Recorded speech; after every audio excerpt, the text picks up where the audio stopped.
Welcome back, everyone. The most frequent question I am being asked in the comments or also on social media whenever I ask for content recommendations is, what the hell does an orchestrator do? Isn't the music already orchestrated in the mock-up? And I understand that confusion because technically it's true, the composer already makes a lot of choices in the mock-up. So I've worked with a variety of orchestrators around the world, both as a composer assistant or additional writer, but also as a composer myself. I have orchestrated myself, but I would not call myself a full-time orchestrator or anything like that. So for this video, I got my friend and go-to orchestrator, Andres Montero, to answer all the questions that I've been asked. Andres does this full-time. He has orchestrated Fearless for me and Four Enchanted Sisters and the Klaus family. And this year he's already orchestrated a horror film that I'm doing right now, and he will be orchestrating the Klaus family too, so there's more to come with him. But he's also worked on a ton of other productions that you've most likely seen with a variety of composers, so his resume is very impressive. I'm gonna link below his YouTube channel and his social media presence and his web presence in general, so you guys can check out what he's doing. So I've collected all of the questions that I've gotten about orchestrators, and I've compiled them and basically sent them to Andres and had him record his answers, and then I'll just fill in whatever I have to add. So the first question is, what was the orchestrator's job back in the day? If we look into what an orchestrator used to do many years ago and what an orchestrator does today, the concept is the same, but there are some differences. So just to give you an example, if we look at composers like John Williams or Jerry Goldsmith and many more that used to write everything on paper, like, we didn't have computers, you could have sketches very detailed and not so detailed. So, that depends on time crunch, how much time you have to write the score. And then sometimes the sketches could be like really, really detailed. But even if a sketch is very detailed and the composer already has on the paper what kind of instruments he wants and the textures and the combinations and even articulations and dynamics, you cannot give that to the musicians at a recording session. So what an orchestrator had to do was taking that sketch and organize it, put it into a score, and making sure everything is taken care of.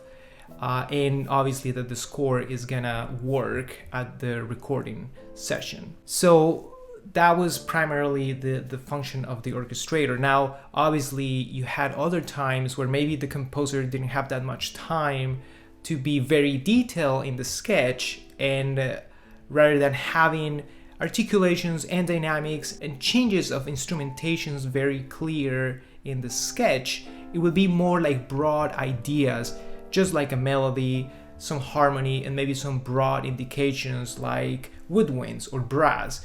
And the orchestrator had to figure out what kind of voicings and how you're gonna split that up with the orchestra, and obviously taking into account the instrumentation that you have available for the session. So Andres already laid it out pretty well what orchestrators used to do before the digital age. There's only a handful of composers that still get to work with pen and paper and not do mock-ups. Joel McNeely is an example. John Williams, of course, is an example. I've done a couple of mock-ups for Joel McNeely when I was working for Hollywood Scoring, and it was very interesting to see the handwritten short scores, the sketches. He would basically sketch things out at, 6 a.m. or really early in the morning, and then he would have his assistant make scans, send it over to our team, and then we would be making mock-ups throughout the day and then send them back over. And then Joel would have, a meeting with the filmmakers basically to, play back his music to picture. Just note that this approach, it's you need resources, you need a large team, you need money in order to do it this way. And you're very, very reliant on other people. So it's not really done anymore unless you are a composer of the older generation that has resources and that can do this. But if you're a younger composer, this is not really something that you can do anymore. And in those short scores that you get, I mean, the ones we got from Joel were super detailed. I tried to find them, but I couldn't find them anymore. They're probably on some hard drive somewhere. But they're very, very detailed, as in he will already have all the lines there and he will already specify, have this played by violins and then by second violins an octave lower and have this doubled by flute. So there weren't really any notes that we had to insert or anything we had to compose. It was literally just a condensed version of a full score that we just had to put into the computer and mock up and make it sound like something. One thing that you're missing when you're doing it this way, though, is the production aspect of composition. Because to me, the production and molding the sound and being inspired by electronics in general and what I can do with it, that's part of the composition process for me. And I feel like that gets completely dismissed if you're only writing with pen and paper and you're only writing for orchestra, which is, again, very unlikely. There are very few scores that are only orchestra. Now, the second question, of course, then is how has the job changed with the digital age? Now, if we look into the job of an orchestrator today, the concept, again, stays the same, but there are a little some differences. So, today most composers write their music into a sequencer and with sample libraries where the composer already had, the instruments and the combinations and let's call it the orchestration that the composer wants as a final product. And the composer creates this demo, this sequence, this mock-up based on the ideas and obviously the sample libraries that the composer is using. So then there's the questions, what the orchestrator does, if everything is already orchestrated. But again, if let's call this demo, this mock-up as a sketch. It's basically, the concept is the same. So even though the sketch already has the instruments and let's say articulations or dynamics, because obviously you're using modulation and volume and different types of articulations with your sample libraries.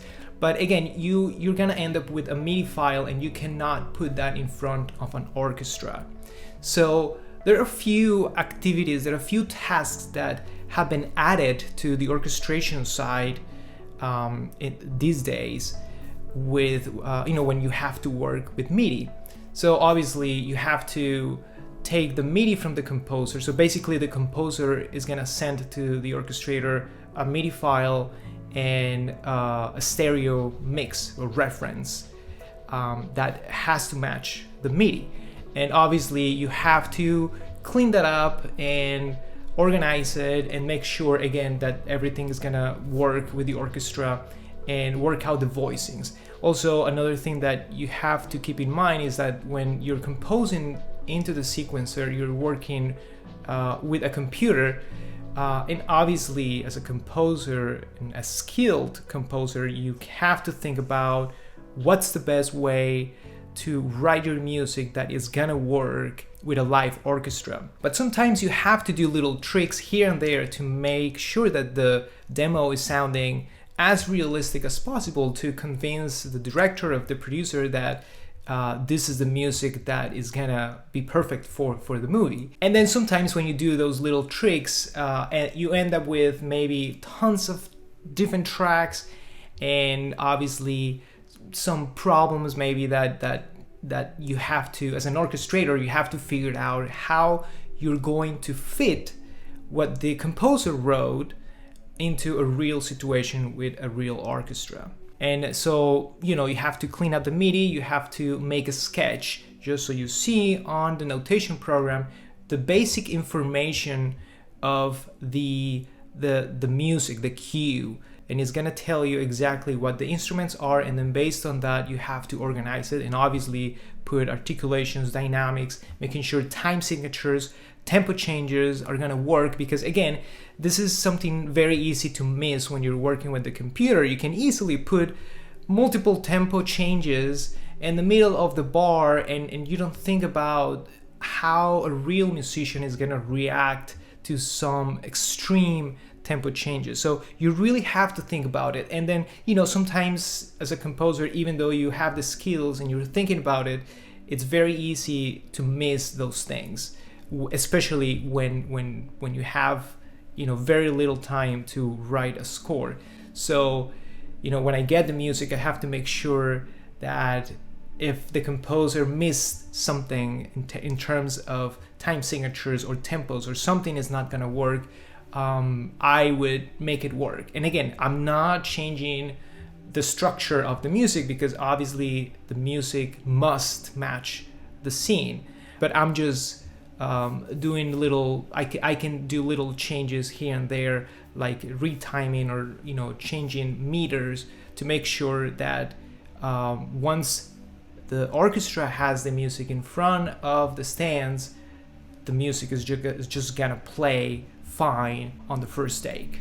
So bottom line, the orchestrator is a person who organizes the music of the composer and puts the music into a final score with articulations, dynamics, revoicings if necessary, and just make sure that the score is gonna work at the recording session.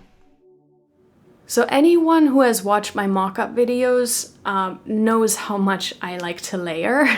And I double stuff that doesn't necessarily have to be doubled in real life, just to make the mock-up sound good. It has to sound as good as possible for the filmmakers. But a lot of that does not translate into a live orchestra. And I know that, I know what's going to work in the computer and what is not going to work live, but I can't really concern myself with that on a tight schedule and just trying to make stuff sound good and getting all the notes down and getting the music approved. I will write woodwind runs that I know aren't playable the way I programmed them. I know players have to breathe. I'm a woodwind player myself. So I know that while I'm doing it, but I basically go, Andres is going to figure that out later. So Andres will then have to go in and do woodwind dovetailing, like overlapping the runs so that the woodwind players can breathe. It's kind of like choir breathing in a way, but in woodwinds, it's called dovetailing, or in orchestration in general. Or I might DVC the strings in a certain way because I know the first violin patch in this library sounds better than the second violin patch, for example.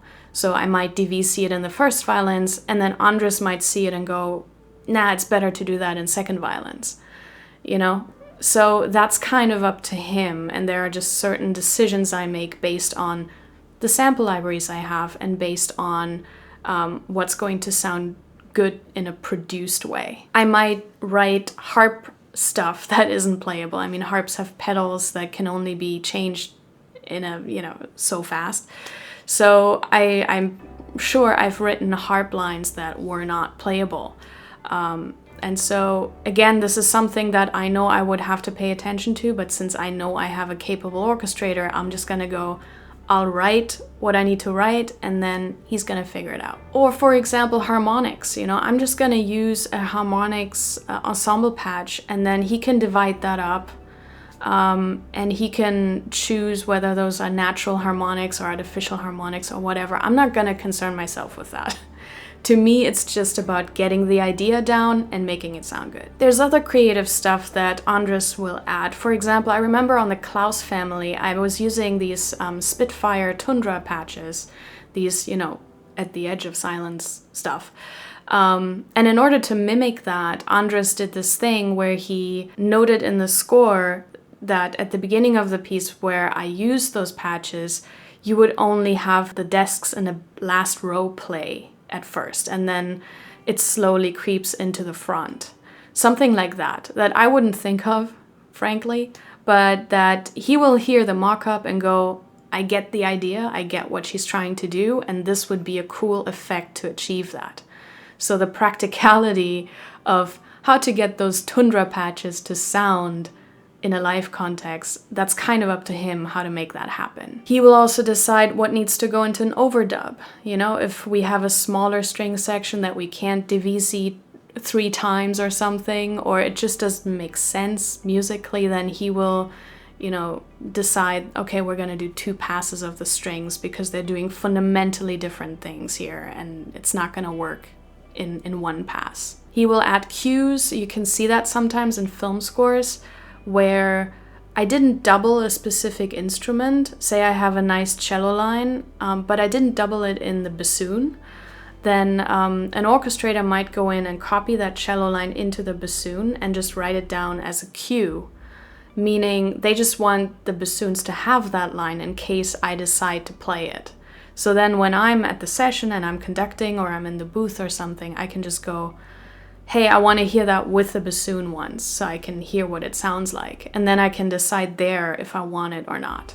Orchestrators can also put in recommendations, what to record separately, you know, what to stripe, you know, because sometimes we have a very unbalanced lineup in the instruments. So sometimes an orchestrator might go, I know this worked in the mock-up, but this is likely not going to work live against, you know, with a volume balance or something.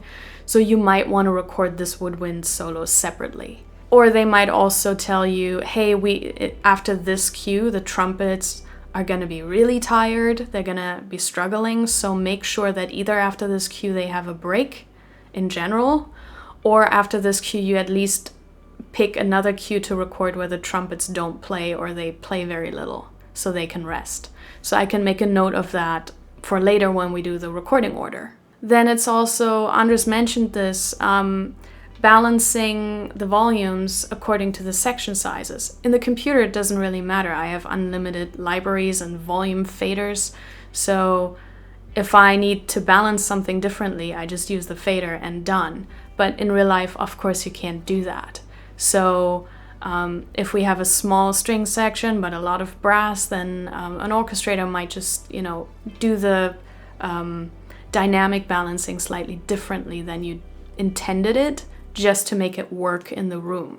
But yeah, in general, as Andres said, the job is really to write it down. Even if you have the cleanest MIDI, you still need a person to sit down and notate it in the best way possible. One thing to keep in mind is that as an orchestrator for a film, and especially when you're working with a composer, you really have to respect the composer's ideas. It's very easy to think that as an orchestrator, you can take some liberty of adding, I don't know, notes or secondary melodies, or you want to extend, you know, make an arrangement or something. You know, that's a different category, and that's a mistake. So the main thing here is that the orchestrator is working for a composer and has to respect their ideas. It's fine to reorganize some voicings, but in the end, what the composer wants to hear, it's his or her idea once the music is in front of the orchestra. And for me, it's important as, you know, a composer and often also conductor of my scores, I need to go to a session and know that any problems that might occur have already been anticipated by the orchestrator and solved. I hope you liked part 1 of this video. This is a 3-part series, so there's going to be 2 more videos after this, and we'll see you in the next one.